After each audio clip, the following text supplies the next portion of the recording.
Bahkan gue sampai diserang nih banyak haters ketika tahu gue ngirim bunga ke Afrika Selatan guys. Karena waktu itu ya Afrika Selatan itu satu-satunya yang berani membawa Israel ke mahkamah internasional karena mereka udah membombardir Palestina sadis, brutal. Dan gara-gara gua pro Afrika, gua pro Palestina, wah banyak banget haters guys. Tapi tetap sekali lagi ya, lu itu harus berpikir secara waras, pakai logika guys. Logikanya gini, dunia ini sekarang lagi terbagi-bagi guys, kekuatan dunia ini. Ini udah masuk ke opini gua, jadi bukan opini Sugiono, bukan opini si Prabowo lah, enggak, ini opini gua pribadi. Dunia itu sekarang lagi terbagi-bagi guys. Zaman dulu penguasa dunia ini Uni Soviet sama Amerika Serikat. Terus kemudian Uni Soviet bubar guys, melemah lah, Rusia lahir. Tapi nggak bisa menggantikan posisinya Uni Soviet. Akibatnya Amerika Serikat bercokong sendirian sebagai negara adik kuasa paling kuat di dunia ini. Nah sekarang negara adik kuasa ini mendapatkan tantangan karena lahir negara-negara yang sama-sama punya nuklir, ternyata secara ekonomi juga kuat, lahirlah negara-negara pertandingan nih yang bisa jadi mengancam lah Amerika Serikat, namely negara seperti China, Rusia, India ya sama-sama punya nuklir tuh dan nilai ekonominya juga sangat besar. Karena teman-teman ya Indonesia itu udah mengambil keputusan untuk join ke BRICS. Ya ini organisasi yang dibentuk sama negara-negara yang sebetulnya ya sedikit bete lah dengan Amerika Serikat dan negara barat lah. Dan salah satu keuntungan kita join BRICS apa guys?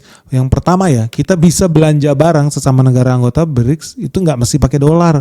Kita bisa local settlement pakai mata uang sendiri kalau berdagang sama mereka.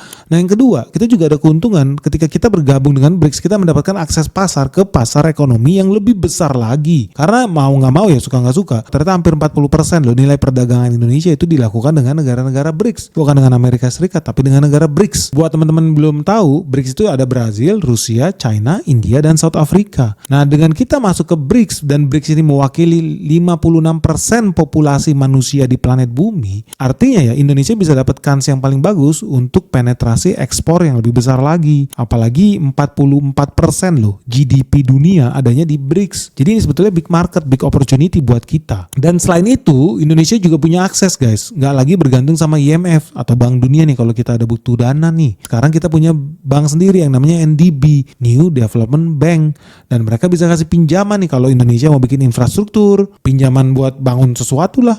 Ya pokoknya pinjam-pinjaman buat negara berkembang, Indonesia bisa ngutang nih pakai banknya BRICS yang namanya New Development Bank. Jadi dari situ teman-teman bisa lihat ya bahwa Indonesia ya banyak untungnya juga join dengan BRICS, apalagi kita ada surplus dagang. Kalau sama Cina memang kita defisit, tapi ada beberapa negara anggota BRICS kita itu bisa dapat keuntungan. Sama India kita itu surplus guys, kita itu ekspor lebih banyak dibanding impor. Mereka lah pembeli besar batu bara kita, sawit kita, dan banyak lagi. Jadi lu tahu juga kan India itu penduduknya lebih dari 1 miliar manusia guys, makanya kita bisa dapat akses ke market yang lebih gede.